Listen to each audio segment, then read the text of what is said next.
What if I told you that some of the most widely repeated pieces of gardening advice, tips passed down from grandparents, shared confidently in online forums, even printed in older gardening books, are actually genuinely wrong, and that believing them might be quietly sabotaging your plants without you ever realizing it? Stick with me, because by the end of this, you're going to know exactly which common gardening myths to leave behind, and what the actual science says genuinely works for healthy soil and thriving plants instead. If you've ever followed a piece of gardening advice that seemed to make intuitive sense, only to watch your plants struggle anyway, I want you to understand something important. Gardening is genuinely full of persistent myths that sound reasonable on the surface, but don't actually hold up under real scientific scrutiny. Separating genuine horticultural science from well-intentioned folklore is one of the most valuable skills a beginner can develop. And it often means unlearning things you may have genuinely believed for years. Let's start with one of the most widespread myths out there: the idea that adding a layer of gravel or broken pottery to the bottom of a container improves drainage. This genuinely sounds logical, but soil science research has consistently demonstrated the opposite effect. Water doesn't actually move freely between two different soil textures, the way people assume. Instead, it creates what's called a perched water table, where water in the finer soil above genuinely refuses to drain into the coarser material below, until the upper layer becomes completely saturated first, meaning that gravel layer often keeps your container's root zone wetter for longer, not drier. The genuinely effective solution is simply using a well-draining potting mix throughout the entire container, and ensuring the pot itself has adequate drainage holes. Nothing more elaborate is actually needed. Another persistent myth involves watering during the middle of a sunny day. The belief that water droplets on leaves act like tiny magnifying glasses and genuinely scorch the foliage in direct sunlight. Plant science research has found this effect to be genuinely minimal to non-existent under real-world garden conditions. Water droplets evaporate too quickly, and the physics simply don't produce meaningful leaf burning in practice. The real reason morning watering is genuinely recommended has nothing to do with magnifying glasses. It's about efficiency and disease prevention. Midday watering loses significantly more moisture to evaporation before it ever reaches the roots, and water sitting on leaves overnight, rather than during the day, is genuinely what creates the damp conditions fungal diseases prefer. Let's talk about a myth specifically related to light and temperature: the idea that all plants genuinely need the exact same 6 to 8 hours of direct sun regardless of species. While this range genuinely does apply to a huge number of common garden flowers and vegetables, treating it as a universal rule causes real problems. Shade-loving plants like hostas or impatiens genuinely suffer and scorch in that much direct sun, while some genuinely sun-hungry varieties like tomatoes and peppers actually perform best with even more than 8 hours when available. The actual science here is refreshingly simple.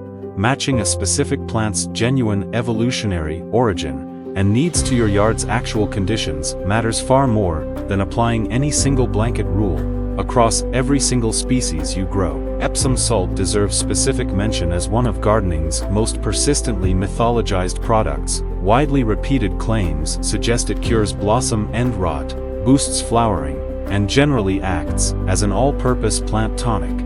Genuine research tells a more limited story. Epsom salt is simply magnesium sulfate, and while magnesium is a real, necessary plant nutrient, most garden soils genuinely already contain adequate magnesium, meaning added Epsom salt provides no benefit to a plant that isn't actually deficient, and blossom end rot specifically is caused by inconsistent calcium uptake related to irregular watering, not a magnesium deficiency at all, meaning Epsom salt genuinely does nothing to address that particular problem, despite how often it's recommended for exactly that purpose.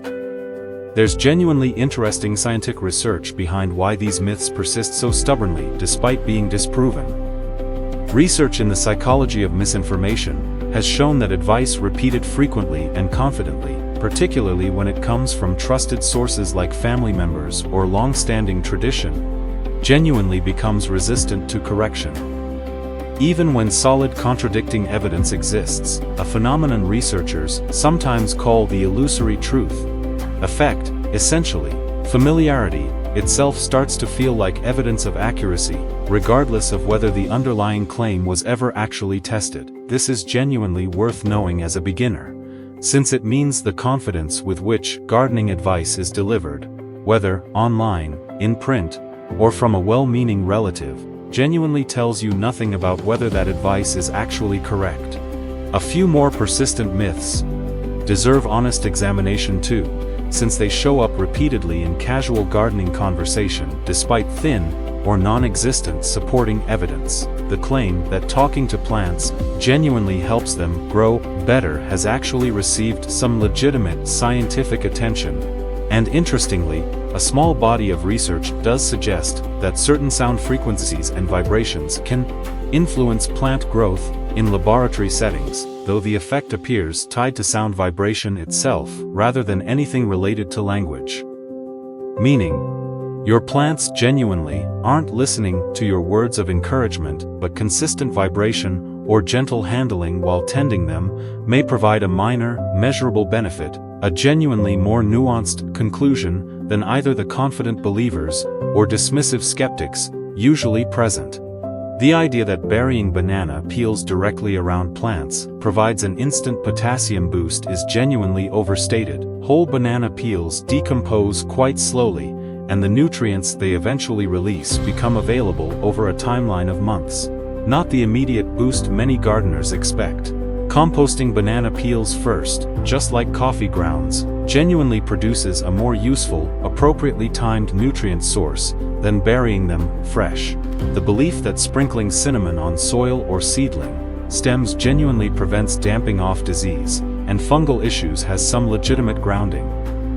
Cinnamon does contain compounds with genuine mild antifungal properties, though the effect in real garden conditions is genuinely inconsistent and considerably weaker than proper watering technique and adequate air circulation, which remain the actual primary defenses against these fungal problems. Cinnamon can reasonably serve as a minor supplementary measure, but genuinely shouldn't replace correct watering and spacing practices as your main line of defense. And the popular plastic bag greenhouse method for starting seeds, while genuinely useful for maintaining humidity during germination, gets misapplied by many beginners who leave the covering on too long, trapping excess moisture and genuinely increasing the risk of the very fungal damping off disease the humidity was meant to help prevent. Removing plastic coverings promptly once seeds have sprouted, rather than leaving them on throughout the entire seedling stage, genuinely avoids this common mistake.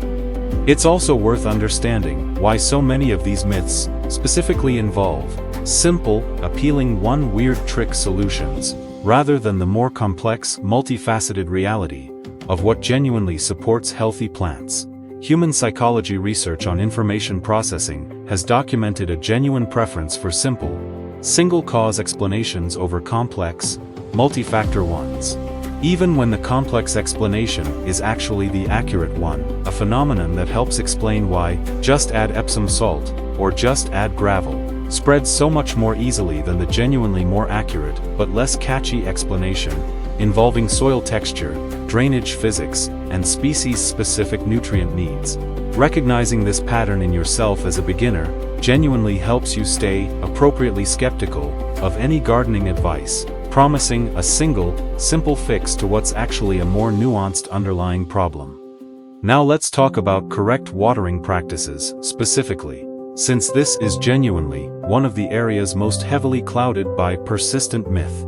The idea that plants need a little water every single day, rather than deep, less frequent watering, is genuinely one of the most damaging misconceptions beginners encounter. Frequent shallow watering trains roots to stay near the soil surface, where moisture is readily available, producing weaker, less drought-resistant plants overall. While deep, less frequent watering, checking soil moisture by pressing a finger about 2 inches down, and watering thoroughly only when genuinely dry, encourages roots to grow deeper, in search of moisture, genuinely producing stronger, more resilient plants over time. This principle holds true across the vast majority of garden plants, regardless of species.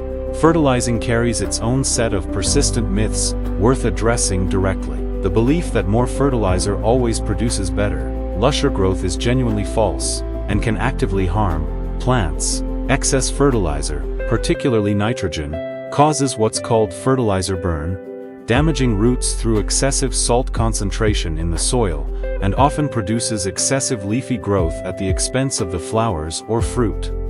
Many gardeners are actually trying to maximize. The genuine science-backed approach involves testing your soil, using balanced, appropriate application rates, specifically matched to what your plants actually need, and recognizing that healthy, compost-amended soil often requires far less supplemental fertilizer than commercial marketing tends to suggest.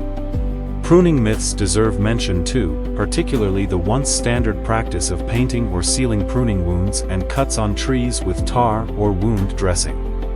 Modern arboriculture research has genuinely reversed this old recommendation entirely.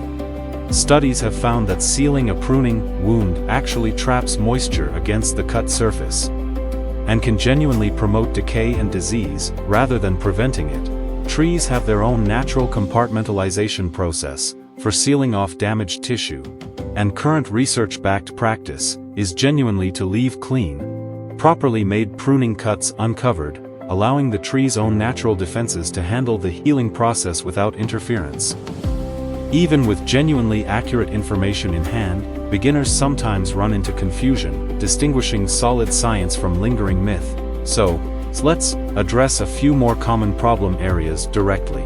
If you've heard that adding coffee grounds directly to soil provides a significant nutrient boost, the reality is genuinely more nuanced. Fresh coffee grounds are actually somewhat acidic and can tie up nitrogen as they decompose if applied too heavily or too fresh. Composting coffee grounds first, rather than applying them straight to garden beds, genuinely produces a more reliable, balanced benefit. If you've encountered claims that organic pesticides are automatically safer or less harmful than synthetic ones, simply because of the organic label, this is genuinely a false assumption. Several organic approved pesticides are actually more toxic to beneficial insects, and even more persistent in the environment than certain modern synthetic alternatives. Genuine safety depends on the specific product and how it's used, not simply which broad category it falls into. And if you've heard planting according to moon phases genuinely improves germination or harvest timing, controlled scientific studies have consistently failed to find measurable evidence supporting that. This practice, while it remains a genuinely meaningful, cultural and traditional practice for many gardeners, it shouldn't be relied upon as an actual substitute for evidence-based timing decisions, like your region's frost dates and soil temperature. What makes learning to separate genuine gardening science from persistent myth such a valuable skill for beginners is how directly it improves your actual results. Every hour spent following a debunked practice, whether that's a gravel drainage layer, unnecessary salt applications, or sealed pruning wounds, is genuinely time and effort that could have gone toward techniques that actually work. Building your gardening knowledge on evidence-based practice, rather than well-intentioned tradition alone, genuinely accelerates your progress as a beginner far more than any single specific technique could, on its own. Developing the simple habit of asking, what does the actual research say, before adopting a new gardening tip, rather than accepting advice purely on the strength of how confidently or how often it's repeated, genuinely serves you well far beyond gardening itself. It's a transferable skill for evaluating claims in nearly any area of life, where popular wisdom and genuine evidence don't always perfectly align. So the next time you hear a piece of gardening advice, whether from a well-meaning neighbor, an old gardening book, or a confident voice online, take a moment to genuinely consider whether it holds up. Does it make sense given how plants actually function biologically? And is there real research behind it, rather than simply tradition or repetition? You'll likely find that letting go of a few persistent myths and replacing them with genuinely evidence-based practice makes you a noticeably more successful gardener within just a single season, and gives you the genuine confidence to question the next piece of well-meaning but unverified advice that comes your way. If you love learning about seasonal flowering plants, vegetables, gardening tips, and nature care, don't forget to like, share, and subscribe to Nature Nurture Hub, your home for year-round garden inspiration. Let's keep growing together.